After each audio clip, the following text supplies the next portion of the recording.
আজ আপনাদের সাথে মাত্র 10 মিনিটে তৈরি করে নেওয়া যাবে এই রকম একটা ক্রিসপি চিকেন রেসিপি শেয়ার করছি। খুবই সহজভাবে তৈরি করে দেখানোর চেষ্টা করেছি। বাচ্চাদের টিফিনে অথবা বিকালে স্ন্যাক্স হিসাবে আপনারা এই রেসিপিটি তৈরি করতে পারবেন। উপর থেকে ক্রিসপি আর ভিতর থেকে জুসি হওয়ার জন্য খুবই টেস্টি হয়। এখানে আমি 200 গ্রাম বোনলেস চিকেন নিয়েছি আর এই চিকেনগুলোকে পাতলা আর লম্বা করে কেটে নিয়েছি। তারপর জল দিয়ে ভালো করে ধুয়ে পরিষ্কার করে নিয়েছি।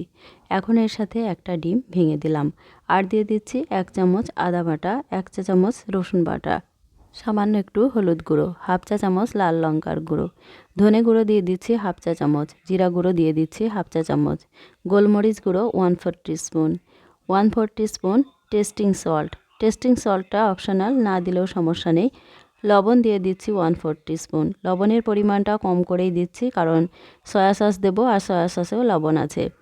এরপর এখানে দিয়ে দিলাম 1 টেবিল চামচ টমেটো সস, 1 টেবিল চামচ সয়া সস আর 1 টেবিল চামচ মতো পাতিলেবুর রস। এখন সব কিছু ভালো করে মিশিয়ে নিতে হবে।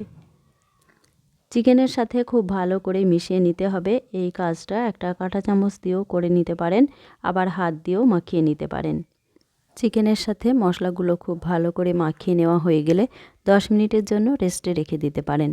আমি যেহেতু কম সময়ের মধ্যে রান্নাটা করে দেখাচ্ছি তাই আর রেস্টে রাখছি না। ভালো করে মেশানো হয়ে গেলে এগুলো একটা সাইডে রেখে দিলাম। এখন কোটিংয়ের জন্য শুকনো উপকরণগুলো রেডি করে নিচ্ছি। তার জন্য এখানে নিয়ে নিয়েছি হাফ কাপ ময়দা, 2 টেবিল চামচ কর্নফ্লাওয়ার, স্বাদ মতো লবণ আর 1/4 টিস্পুন গোলমরিচ গুঁড়ো, আর দিয়ে দিচ্ছি হাফ চামচ লাল লঙ্কার গুঁড়ো। এখন সব কিছু মিশিয়ে নেব। চাইলে হাফ চামচ চাট মশলাও এর সাথে অ্যাড করে নিতে পারেন। এখন শুকনো উপকরণগুলো খুব ভালো করে মিশিয়ে নিতে হবে। হাতের কাছে কর্নফ্লাওয়ারটা না থাকলে পুরো ময়দা দিয়েও কোটিংটা করে নিতে পারেন। শুকনো উপকরণগুলো ভালো করে মেশানো হয়ে গেছে। এখন এখান থেকে 1 পিস করে চিকেন নিয়ে নিচ্ছি। চিকেনের টুকরোটাকে খুব ভালো করে কোট করে নিতে হবে। খুব চেপে চেপে কোট করা যাবে না, আলতো করে কোটিংটা করে নিতে হবে। কোট করা হয়ে গেলে এক্সট্রা যে ময়দাটা সেটা ঝেড়ে ফেলে দিতে হবে। ময়দার মিশ্রণে এরকম করে কোট করে নিলে চিকেনটা খুবই ক্রিসপি হবে খেতে। এভাবে একটা একটা করে কোটিং করে নেব চিকেনগুলো। তারপর চিকেনগুলো ফ্রাই করে নিতে হবে। তার জন্য প্যানে সাদা তেল গরম করতে দিয়ে দিয়েছি।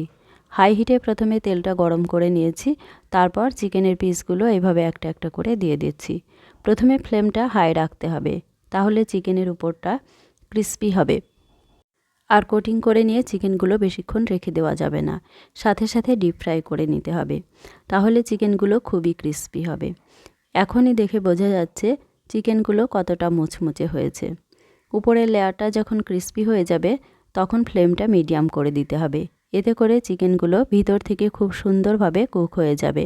যেহেতু চিকেনগুলো খুব পাতলা করে কাটা, তাই কুক হতে বেশিক্ষণ সময় লাগে না। মোটামুটি 6 থেকে 7 মিনিটের মধ্যে এই চিকেনগুলো খুব সুন্দরভাবে ফ্রাই হয়ে যাবে। এই চিকেনগুলো ফ্রাই করা হয়ে গেছে। এখন একটা ছাকনা দিয়ে তুলে নেব। তবে আপনারা চাইলে আরও একটু ডার্ক করে নিতে পারেন। দেখেই বুঝতে পারছেন চিকেনগুলো কতটা ক্রিসপি হয়েছে।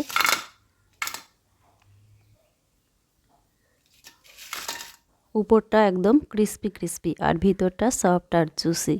খেতে কিন্তু অনেক বেশি টেস্টি হয়েছে, বাচ্চারা খুবই পছন্দ করবে। ভিতরটা কতটা সফট আর জুসি হয়েছে দেখুন। গরম গরম টমেটো সস দিয়ে খেতে খুব ভালো লাগে। আশা করি আমার এই সহজ রেসিপিটি আপনাদের ভালো লেগেছে। ভালো লাগলে প্লিজ লাইক, কমেন্ট ও শেয়ার করুন। আর আমার এই ছোট্ট চ্যানেলটা সাবস্ক্রাইব করুন। বেল বাটনটি অন করে রাখবেন। ধন্যবাদ।